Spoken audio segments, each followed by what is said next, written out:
Prominent voices linked to the defense establishment in Europe have suggested the U.S. has built so-called kill switches into the aircraft, which would allow Washington to remotely deactivate or limit the combat functions of the F. 쏟아지는 주문에 골라 팔던 F-35가 이제는 눈물겨운 판촉을 펼쳐 눈살을 찌푸리게 만들고 있습니다. 최근 여러 이슈로 세계 각국은 주문했던 F-35를 취소하고 있는데요. 이런 상황에서 록히드 마틴은 캐나다 고위 간부와 접촉, 캐나다가 F-35 구매 약속을 지킨다면 현지 공장 건설은 물론 플러스 알파까지 달콤한 제안을 한 것으로 알려지고 있습니다. 그동안 땅 짚고 헤엄치기식 장사를 해온 록히드 마틴의 이상 행보엔 분명 이유가 있는데요. 아무리 콧대가 높은 록히드 마틴이라 할지라도 너무 큰 것을 잃었기 때문입니다. 저렴하게 잡아도 F-35 한 대의 도입 비용은 약 1,000억 원 내외, 캐나다 계약 물량만 13조 원에 달하는데요. 이것은 단순히 기체 도입 비용일 뿐이고 주기적으로 공급되는 부품과 무장인티까지 록히드 마틴으로선 황금알을 낳는 거위를 빼앗긴 것이나 마찬가지입니다. 물론 원인은 트럼프의 막말 때문만은 아닙니다. 최근 문제가 된 킬스위치 논란부터 수출 물량에 대한 소프트웨어 다운그레이드까지 미국산 무기의 신뢰성 자체를 흔드는 거대한 이슈로 친우방국조차도 미국 무기를 믿지 못하겠다고 나온 것인데요. 사실상 미국의 심기를 거스르는 순간 값비싼 전투기가 고철이 될 수도 있다는 것입니다. 현재 글로벌 무기 시장에서 미국산의 점유율은 절반을 넘어서고 있는데요. 유럽의 경우엔 2019년부터 2023년 기준 약 55%에 달하고 있습니다. 그나마 이것도 양재 통계일 뿐 무기상을 통해 넘어가는 물량은 예측할 수 없을 정도인데요. 그런데 이러한 시장 판도가 크게 흔들리고 있습니다. 사실상 미국이 스스로 제 발등을 찍었다고 해도 과언이 아닌데요. 그래서 준비했습니다. 오늘은 F-35 취소 사태, 과연 무엇이 문제인지 자세히 알아보겠습니다.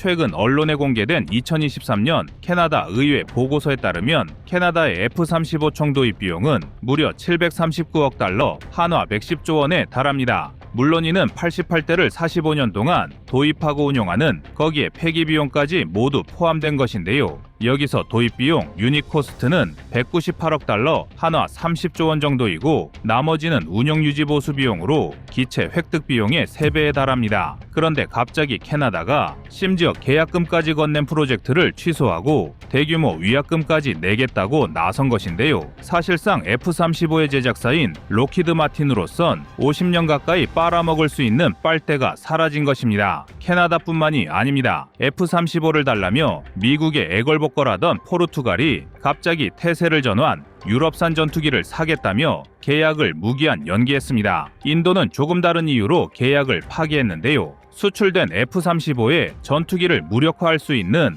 킬 스위치가 장착되었다는 논란 때문입니다. 그동안 미국이 외국에 판매한 중요 무기에 킬 스위치가 비밀리에 장착했다는 의혹이 꾸준히 제기되어 왔는데 지금까지 확인된 바는 없지만 최근 우크라이나에 제공된 F-16의 작동이 중단됐다는 보도가 나오면서 다시 논란이 되고 있습니다. 여기에 내년에 F-35를 인도받을 독일이 자체 조사 과정에서 킬 스위치의 존재를 마치 확인했다는 듯 방산업체 직원이 확신에 찬 인터뷰를 하기도 했는데요. 그는 F-35의 킬 스위치는 단순한 소문 이상이라고 주장하고 있습니다. 여기에 부인할 수 없는 팩트도 존재합니다. 미국은 지금까지 수출되는 무장체계에 대한 다운그레이드를 꾸준히 진행하고 있었으며 특히 전투기의 경우 사용하는 데이터 통신체계나 위치정보 시스템을 미국이 제공하는 데이터만을 받도록 제한하고 있었습니다. 사실상 미국의 협조 없이 자유로운 운용이 불가능하다는 것인데요. 그러나 문제는 전투기만이 아닙니다. 방공미사일, 드론, 조기경보기에 이르기까지 거의 대부분의 미국산 첨단 무기가 미국의 예비 부품과 소프트웨어 업데이트에 의존하고 있는데요.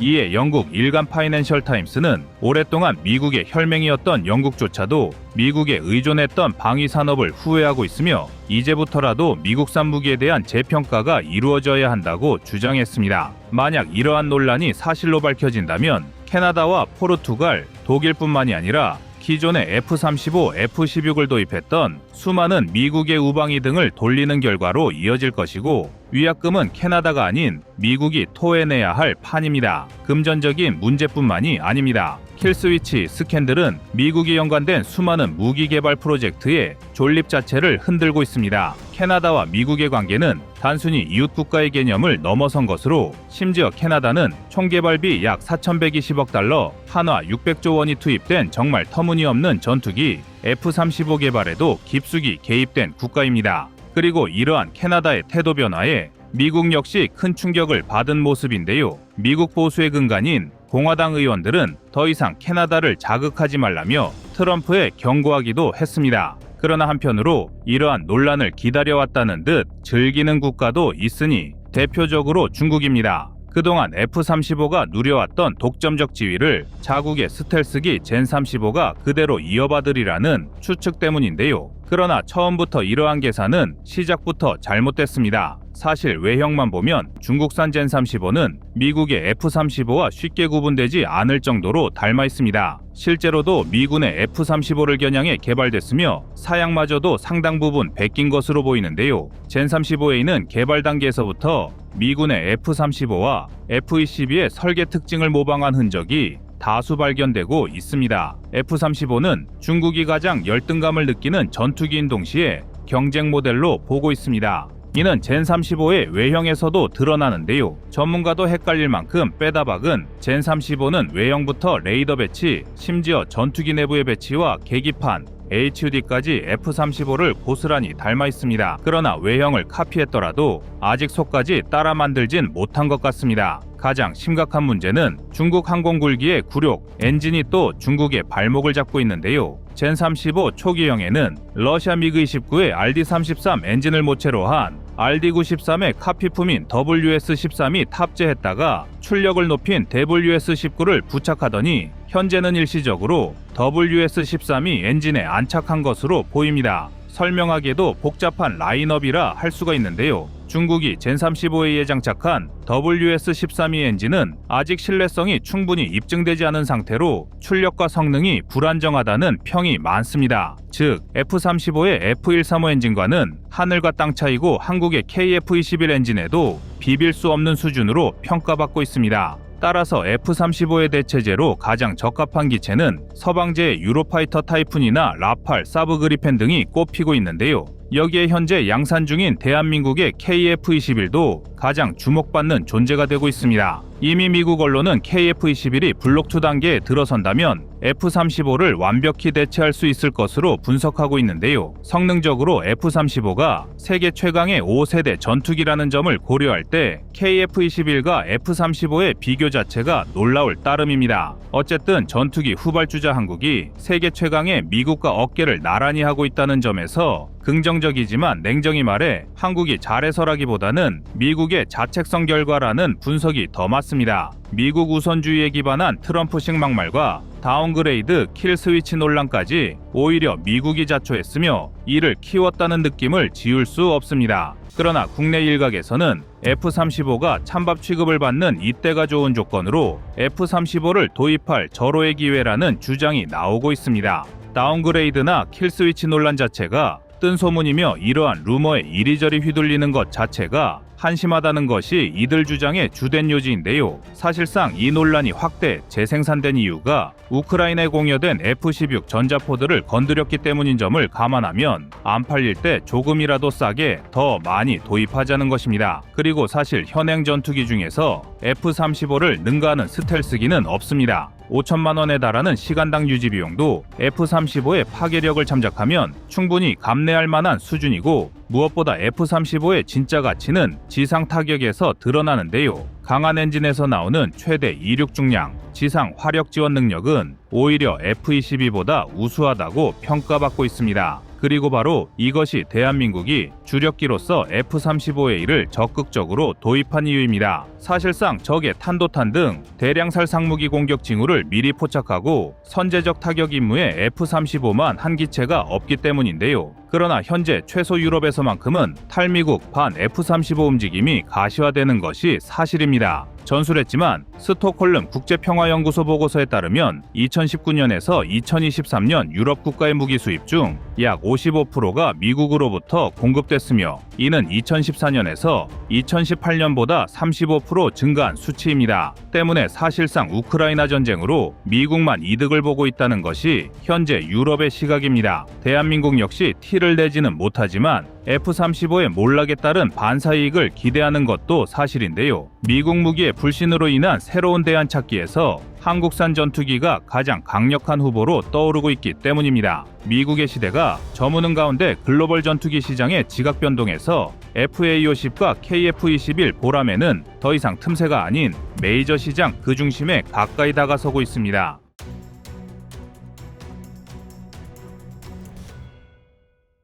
다음은 25년 3월 19일 F-35 외면 영상입니다. 캐나다의 F-35 포기는 엄청난 파장을 가져왔습니다. 3월 15일 캐나다 국방장관 빌 블레어가 F-35 대신 다른 전투기를 도입하겠다고 공식적으로 밝힌 것인데요. 이것이 대단히 중요한 의미인 것은 캐나다가 물게 될 위약금보다도 캐나다가 F-35의 탄생을 알린 공동전투기 프로그램의 주요 파트너였기 때문입니다. 즉 KF-21 개발 사업에 참여한 인도네시아와 비슷한 위치라 할 수 있는데요. 그러나 캐나다는 미국과 가장 가까운 혈맹이자 이웃이며 경제 파트너란 점이 다릅니다. 그리고 첫 번째, F-35 인수를 내년으로 앞둔 캐나다의 태도가 돌변하자 미국 역시 큰 충격을 받은 모습입니다. 포르투갈의 F-35 포기 발표 후에 공화당 의원들은 더 이상 나토 회원국을 자극하지 말 것을 트럼프에 우회적으로 건의했는데요. 그렇다면 우리의 관심은 F-35의 빈자리를 과연 누가 꿰찰 것인가입니다. 포르투갈과 캐나다의 다음 선택지로 프랑스산 전투기나 대표적인 유럽 옵션인 유로파이터 타이푼과 사브 그리펜이 꼽히고 있으며 소수 의견으로 터키가 개발한 5세대기 칸도 나오고 있지만 칸은 아직 개발 단계의 기체라 논외로 밀려난 단계입니다. 현재로선 대한민국의 자랑스러운 KF-21이 가장 주목받고 있는데요. 이미 미국 언론은 KF-21이 블록 3 단계에 들어서면 5세대 스텔스기 개량을 완료해 F-35를 대체할 수 있을 것이란 평가까지 받고 있습니다. F-35가 세계 최강의 5세대 전투기라는 점을 고려할 때 KF-21이 F-35와 비견된다는 것 자체가 큰 논란거리가 아닐 수 없는데요. 어쨌든 전투기 후발주자 한국이 세계 최강의 미국과 어깨를 나란히 하고 있다는 점에서 긍정적인 평가를 받고 있습니다. 그리고 이것은 한국이 잘해서이기도 하지만 미국이 자멸한 결과라고 분석하는 전문가도 있습니다. 트럼프가 주변국을 윽박지르고 압력을 가한 것도 크지만 무엇보다 내부적으로 F-35에 대한 평가가 박했는데요. 특히 트럼프의 최측근 머스크는 국방 예산을 삭감하기 위한 명분을 만들기 위해 미국의 주력 전투기인 F-35를 심하게 깎아내렸습니다. 미국의 F-35 전투기는 현존하는 전투기 중에서도 F-22 랩터 다음으로 강력한 성능을 가졌으며 오히려 일부 기능에선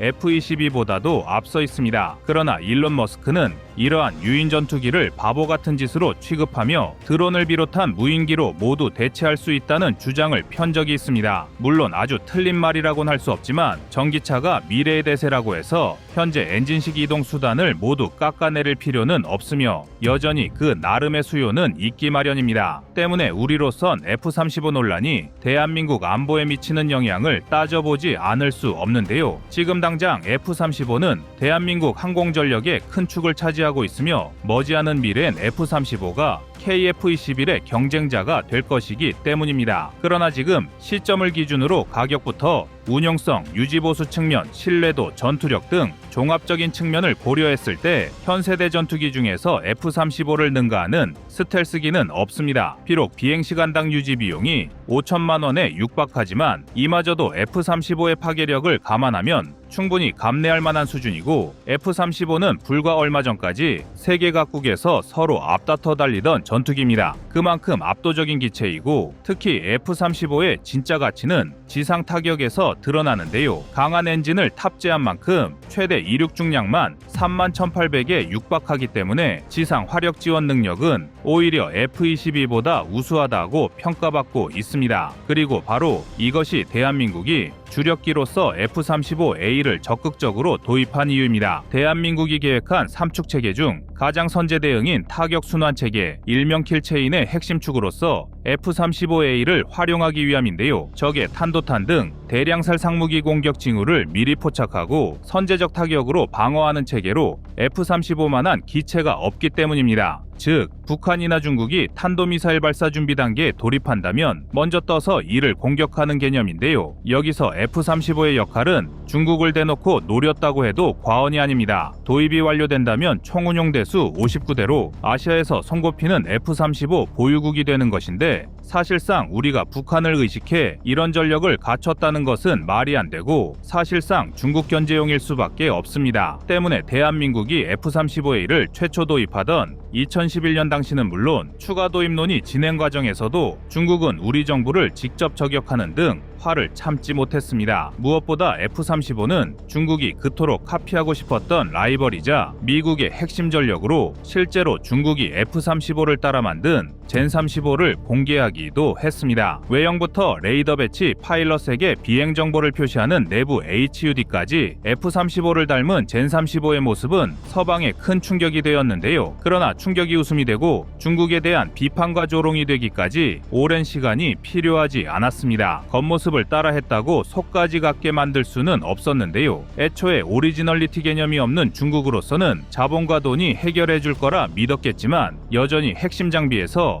미국의 발뒤꿈치도 못 따라가고 있으며 일부 분야에선 대한민국에도 한참 뒤떨어진 모습을 보이고 있습니다. 모두가 예상하는 가장 큰 문제는 엔진이었는데요. 여전히 개발 단계인 젠-35 초기형에는 러시아 미그-29의 RD-33 엔진을 모체로 한 RD-93의 카피품인 WS-13이 탑재되었고 최종적으로는 WS-13에서 3톤가량 늘어난 WS-19가 탑재되었습니다. 정리하자면 젠-35의 엔진은 러시아 미그-29 엔진의 카피품이라는 것입니다. 그런데 애초에 미그-29부터가 잘해줘봐야 F-16과 엇비슷한 기체니 젠-35의 F-35의 성능을 기대하는 건 어불성설인데요. 아무리 스텔스기가 기동력에 제한이 크다 하더라도 기껏해야 짝퉁 엔진을 탑재한 젠-35가 F-35를 따라잡을 순 없습니다. 사실 앞서 말했다시피 중국이 비공식 채널을 이용해 젠-35를 공개한 건 어디까지나 프로파간다에 지나지 않는데요. 실제 성능이야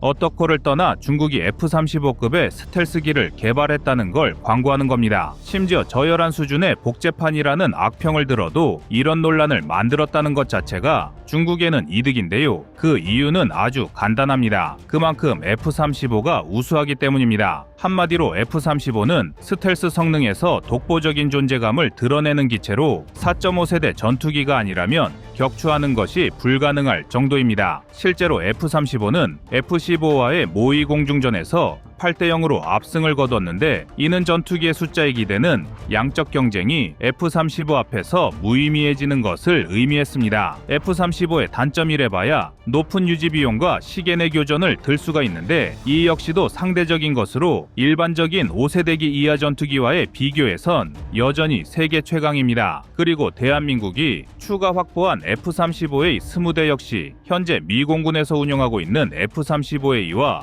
동일한 성능의 기체인데요. 예비 부품과 제방 장비, 후속 지원까지 일괄 구매로 2028년까지 총 3조 7,500억 원의 예산이 소요돼 경제적인 면에서도 상당한 메리트가 있다고 평가받고 있습니다. 이 자체로도 나쁘지 않은 훌륭한 계약이라 할 수가 있는데요. 급변한 국제정세 속에서 이번엔 계약의 중요한 칼자루를 대한민국이 쥐게 되었습니다. 이뿐만이 아닙니다. F-35의 몰락은 그대로 대한민국의 반사이익이 될 전망인데요. 미국 무기의 불신과 지나친 종속성 문제로 인해 전 세계가 새로운 대안을 찾고 있는 지금 그 대안으로 한국산 전투기가 가장 강력한 후보로 떠오르고 있습니다. 전 세계적으로 반미, 반트럼프 기류가 확산하면서 미국의 대표적인 무기 수출 모델인 F-35의 미래가 흔들리고 있습니다. 반면 한국산 전투기 KF-21과 FA-50이 유럽과 아시아, 심지어 미주 시장까지 파고들며 새로운 바람을 일으키고 있는데요. 이 흐름은 단순한 우연일까요? 절대 아닙니다. 기회도 준비된 자에게만 찾아오듯 트럼프의 실수가 한국의 방산에 전례 없는 황금기에 마중물이 되고 있습니다. 포르투갈과 캐나다의 F-35 포기는 단순한 뉴스가 아닌 세계 전투기 시장의 지각 변동을 알리는 신호이며 한국이 이 흐름을 타고 글로벌 방산 패권을 쥘 절호의 기회인데요. F-35 시대는 저물고 KF-21과 FA-50이 떠오르고 있습니다. 이상 꺼리튜브였습니다.